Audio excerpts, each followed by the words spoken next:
Hello, this is Mark Sabatella from Outside Shore Music. In this video, I'm going to be revisiting the subject of accidentals and, where they come from.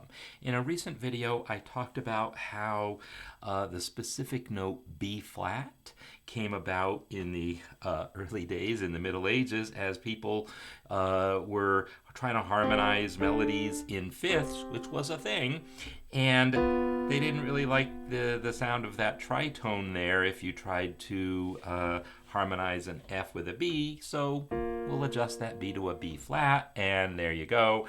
Now you've got a B flat. Well, what about all the other accidentals? Where do they come from? Again, this isn't meant to be a real historical lesson, like I know exactly how this happened, but this is basically the story. You want to have cadences into the various notes. If you're writing in Dorian, right, the white key scale, you might want, that kind of cadence. You might want a C sharp, a leading tone into D. So that was sort of one of the next of these ficta, as they were called, these false notes that weren't part of the diatonic scale, but it helped make that cadence work better. Same with Phrygian. Sometimes we're going to have that Phrygian cadence, but sometimes they might want to use that leading tone there, right?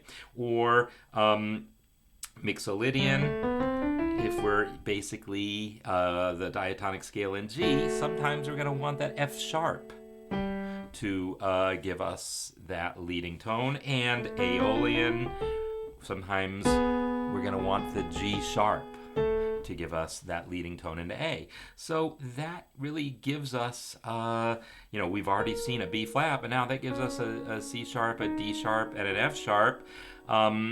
And a G sharp, right? So that really gives us the rest of the black keys. There's one other consideration, and that has to do with transposing modes. I mentioned the Dorian mode being real popular, but what if you wanted that Dorian mode, but you didn't, your range, your singer was an alto and not a soprano, and you wanted to maybe have that same melody that you just wrote instead of, I don't know that that's really Dorian, but let's pretend it is. What if you wanted to sing it down here? If that's the case, you're going to want to take that Dorian mode, transpose it down to G, and in doing so, you will need a B flat. So that was a pretty common type of transposition, to want to take a mode and move it a fourth or a fifth up or down, and that's going to give you your B flat, because as soon as you move things, say a fifth down, you're basically adding a flat to it. And so that's where key signatures actually came about. From transposing modes like that. A B flat key signature would indicate that, yes, we're Dorian mode but starting on G, or any of the other transpose modes. So it wasn't like people set out to fill all the gaps with half steps just to see what happened. No, they all arose from a need. Some of them were sharp, some of them were flats, and eventually we came up with a system that says, well, let's just realize that there could also be a D flat, and it's really also between C and D, so C sharp, D flat, same difference. Maybe, yeah, there's different tunings, and that's a whole other story that Bach helped unravel in the Baroque era. But in any case, we at least now can see where all those different accidentals come from. All the notes that aren't part of the seven-note